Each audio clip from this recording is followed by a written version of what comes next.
네, 반갑습니다, 여러분. 자, 2021년도 3회 필기 기출문제 간략 풀인데요. 여기서는 잘못된 부분은 조금 검토만 할 뿐이지 이거에 대해서 논란에 되는 부분에 대해서는 한번 저 시간 날 때 건의를 한번 정리해서 건의할 수 있도록 한번 보도록 하겠습니다. 제가 이렇다고 해서 반드시 정답은 되지 않는다는 점 말씀 좀 드리고요. 애매하게 잘못되어 있는 부분도 조금 있네요. 자, 진행해 보도록 하죠. 자, 46번입니다. 표본 추출 오차, 표집 오차라고 하는데 저는 표본 추출 오차라고 하고 가겠습니다. 설명으로 틀린 것은 이라고 나오는데요. 해당하는 부분은 단순 무작위에 비해서 표본 추출 오차는 분산이 클수록 커진다 라고 나오는데요. 분산의 크기가 커질수록 표본 추출 오차는 커지겠죠. 크기가 커지면, 그러니까 해당하는 부분은 표본의 크기가 커지면 표본 추출 오차는 작아집니다. 네, 그래서 해당되는 부분 2번이 틀렸다고 보여질 수가 있겠고요. 그 다음에 표본의 크기가 같다면 이 두 가지 될 것 같고, 표본 추출 단순 무작위보다 층하 표본 추출이 더 작고 에서 이게 문장이 조금 헷갈린데요. 다시 좀 읽어볼게요. 에서 보다 문제를 왜 이렇게 자, 단순 추출법에 비해 이렇게 쓰면 되잖아요. 왜 이렇게 문제를 만들었을까? 비해 이렇게 해야지. 좀 이상하게 문구를 썼네요. 자, 했을 때 층하 표본 추출 방법이 표본 추출 오차가 더 작게 나오고 집락 표본 추출에서 더 크게 오차가 나타나는 것은 맞습니다. 그래서 해당 부분은 2번이다. 틀린 것은 2번이다라고 말씀드릴 수가 있겠네요. 전반적으로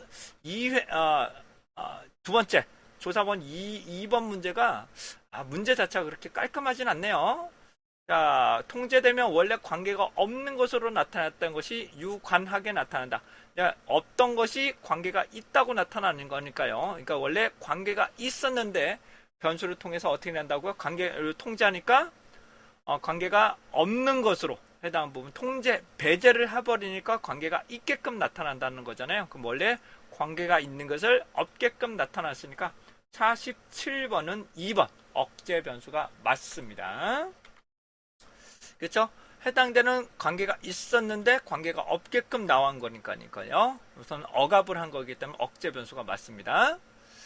다음에 의미분할 척도입니다. 의미분할 척도는 양극단에 형용사를 배치한다는 것이 될 것 같고요. 해당되는 응답자 자체의 평가, 다음에 평가 도구의 작성, 매개변수의 도입, 차원과 대극점, 서로 간에 반대되는 극점을 용어를 선정한다라고 보시면 되실 것 같아요. 그래서 해당되는 부분은 4번은 맞는 거고요. 평가 도구 자체를 보고 응답자 자체가 평가를 하는 거죠. 응답자가 평가를 하는 거죠. 응답자가. 네, 작성 시. 그 다음에 매개변수 자체를 도입하는 과정은 아닙니다. 매개변수 자체를 도입하는 게 양극단의 성령사를 배치하는 겁니다. 48번 역시 조금 어렵게 출제된 것 같은데요. 4번은 맞는 거고요. 그 다음에 2번도 맞는 거죠. 그러니까 1번하고 3번 때문에 좀 헷갈리셨던 것 같네요. 49번입니다. 비확률 표본 추출 방법에 대해서 살펴봅니다. 비확률 표본 추출은 표본 추출 확률에 대한 오류를 확인하기가 어렵고 일반화가 어렵고 대표상이 어렵고 그래서 시간과 많이 소요된다. 그러니까 4번이 틀린 거죠. 이건 무조건 맞춰주셔야 돼요. 네. 자, 층하 표본 추출이라고 고치고 하겠습니다. 자, 층하 표본 추출법의 단점이 아닌 것은 집락이 모집단을 대표하지 못할 수가 있다. 표본 추출 과정에서 비용이나 시간이 많이 든다. 표본 추출 이전에 모집단에 대한 지식이 필요하다. 네, 발생률이 낮은 경우 표본을 찾아내기가 어려울 수도 있다. 이런 부분이 되겠죠. 요거 맞는 말이죠. 그러니까 해당되는 부분이 일정한 층을 나눠야 되기 때문에, 그리고 집단의 특정을 알아야 되고요. 표본 추출 과정에서도 많이 나오고, 집락이라고 보는 게 아니죠. 이건 집락이 아니라 층이죠. 층에 대해서 대표하지 못할 수도 있으니까 이 용어 자체가 아니죠. 집락이라는 용어가 들어가면 안 됩니다. 이거는 집락 표본 추출 방법이니까요. 집락군이 되죠. 그러니까 여기서는 층화가 모집단에 대표하지 못할 수도 있다라고 나오는 거하고 좀 다르죠. 얘는 층을 나누고 각 층에서 각각 뽑아내는 과정들이기 때문에 이 부분은 짐락 표본 추출 방법이 부분이기 때문에 50번은 1번이 되겠다. 이런 걸 말씀드리고요. 51번입니다. 지수나 척도와 같이 합성 측정을 이용하는 가장 타당한 이유는 합성 측정이라는 것은 A급 측정을 활용해서 우리가 B급 측정으로 새롭게 계산하는 것을 말하게 되는데요. 측정 오차를 줄일 수 있다는 개념은 아닙니다. 왜냐하면 원본 자체가 측정한 결과가 있어야 되기 때문에 타당도를 높일 수 있다? 그것도 아닙니다. 해당되는 측정 결과, 즉 A급 측정 결과가 타당도가 높아야만 적용할 수가 있고요.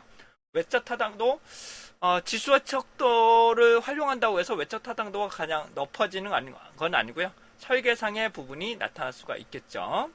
하나의 개념을 갖는 다양한 분석 방법을 적용할 수 있는 거죠. 다양한 측정. 예를 들어서 체중하고 신체 지수를 가지고 어떻게 된다? BMI가처럼 새로운 측정 결과를 얻어낼 수 있고 다양한 의미를 부여할 수가 있기 때문에 51번은 4번이 가장 적합한 것으로 보여집니다. 이것도 좀 어렵네요. 네. 52번입니다. 측정상의 타당도에 대한 설명으로 틀린 것은 내용 타당도, 전문가 견해, 기준 경험 타당도에는 수렴 타당도와 판별 타당도, 그다음에 개념 타당도, 구성 개념 타당도에서는 타당도를 검증한다. 동시적 타당도는 이미 존재하고 있는 거와 검증을 한다라고 나오는데요. 기준 경험 타당도에서는 동시적 타당도와 예측적 타당도고요. 이건 구성 개념 타당도죠. 구성 개념 타당도와 수렴, 이해, 그 다음에 판별 타당도 이렇게 보시면 되실 것 같아요. 구성 타당도는 요거는 이해 타당도죠. 그래서 구성 개념 타당도, 이해 타당도, 수렴 타당도, 판별 타당도가 되고 얘는 수렴, 판별은 기준 타당도가 아니라 수렴 타당도, 판별 타당도는 구성 개념 타당도가 될 거고요. 기준 타당도는 예측적 타당도와 동시적 타당도 이렇게 구분될 수가 있게 되겠습니다. 52번에 2번은 맞춰주셔야 될 것 같네요. 측정 수준과 예시가 잘못된 건데 이것도 무조건 맞춰주셔야 되겠죠. 인종, 성별, 소득과 직업. 직업 같은 경우는 요게 좀 잘못된 거겠죠. 요게 직업 같은 경우는 명목 척도에 근접한다 라고 말씀드릴 수가 있게 되겠네요. 53번도 맞춰주셔야 되는 지문이 되겠습니다. 표본의 크기입니다. 오차가 클수록, 허용 오차가 클수록 표본의 크기는 커야 된다라고 하죠. 네, 다시요. 해당하는 부분이 표본의 크기가 증가되면 허용 오차는 한번 좀 검토를 해볼게요. 이게 말이 좀 헷갈려서. 자, 조사하고자 하는 분산이 클수록 표본의 크기는 커져야 됩니다. 추정치의 높은 신뢰도로 가질수록 표본의 크기는 커져야 되고요. 비확률 표본의 같은 경우는 크기는 예산과 시간을 고려해서 진행을 해야 되겠죠. 허용 오차가 클수록 표본의 크기가 커야 한다. 제가 이걸 헷갈렸네요. 일반적으로 표본의 크기는 T의 요 공식을 한번 보여드리도록 할게요. 이거 잠깐 헷갈렸습니다. 제가. 자, 공식은 어떻게 구하나요? 일반적으로 N은 허용오차 D의 제곱분의 Z의 제곱, S의 제곱이잖아요. 그러니까 분자가 커지면 기본적으로 N수가 커지는 거고요. 해당되는 D가 커진다면, 이 부분이 커진다면 분모가 커지기 때문에 N수가 작아집니다. 그러니까 우리가 인정할 수 있는 오차가 커지면 커질수록 표본의 크기는 작아져도 상관이 없다는 의미가 됩니다. 그래서 이거는 말장난이 조금 있긴 하지만 54번도 맞춰주셔야 될 내용입니다. 그래서 2번, 3번, 4번은 제가 확실하게 맞다고 말씀을 좀 드렸기 때문에 1번을 다시 한번 읽어보시면 얘는 분모가 커짐으로 해당되는 표본의 크기는 작아져도 된다라고 보실 수가 있게 되겠네요. 자, 55번입니다. 구성 개념 타당도입니다. 이론과 관련된 타당도, 요인 분석 등을 사용할 수 있고 측정값 자체보다는 속성에 초점을 둔다. 기준이 되는 거와 상관관계를 밝힌다 라고 나와 있는데요. 이 기준과의 상관관계, 기준과 하는 건 기준경험 타당도가 되기 때문에 4번이 가장 틀리다 이렇게 보시면 되실 것 같아요. 이거 3번도 말이 조금 어렵게 구성되어 있네요. 그러니까 가장 틀린 거를 골라야 되는 거네요. 부분이 조금 많이 어려운 것으로 보여집니다. 자, 56번입니다. 표본 추출과 관련된 내용입니다. 분석 단위와 관찰 단위 항상 일치하기는 어렵습니다. 이걸 항상 일치하기 매우 어렵고요. 표본 추출 요소는 자료가 수집되는 단위이다. 단위는 실제로 연구 목록이 리스트죠. 리스트. 단위가 아니죠. 단위가 아니라 리스트가 될 것 같고요. 다음에 통계치는 모집 단위인 것이 아니라 표본이죠. 표본이 될 것 같습니다. 이거는 리스트, 표집 틀이라고 보실 수가 있겠죠. 그래서 가장 맞는 거는 56번은 2번이다. 라는 것을 보실 수가 있게 되겠습니다. 이것도 조금 어려운 부분이었습니다. 지수와 척도 관련한 설명으로 틀린 것은 합성 측정이다. 더 많은 정보를 전달한다. 모든 내에서 서열 측정이다. 척도에 대해서 강도에 대해서 구별 응답의 유형을 밝혀낸다. 와, 이것도 문제 자체가 좀 어렵네요. 예. 지수와 척도 점수가 이건 한번 봐야 될 것 같네요. 이거는 조금 이거는 조금 제가 문제를 나중에 한번 살펴봐야 될 것 같습니다. 이건 지수가 어떻게 서열 척도지? 이건 나중에 한번 좀 볼게요. 자, 측정상에 발생할 수 있는 오류를 한번 봅니다. 체계적 오차.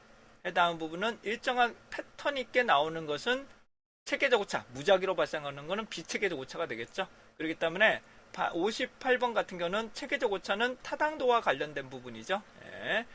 타당도와 관련된 무작위 오차는 신뢰성과 관련된 부분이 될 것 같아요. 상쇄되는 분사가 돼서 서로 상쇄되는 경향도 있을 수 있습니다. 네. 일관성 없이 영향을 미쳐서 발생할 수도 있겠죠.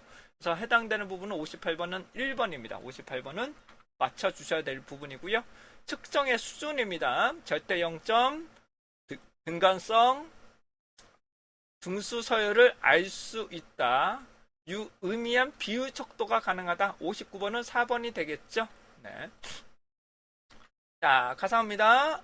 계속 갑니다. 여성인 경우는 성별 자체를 살펴보실 수가 없겠죠. 네.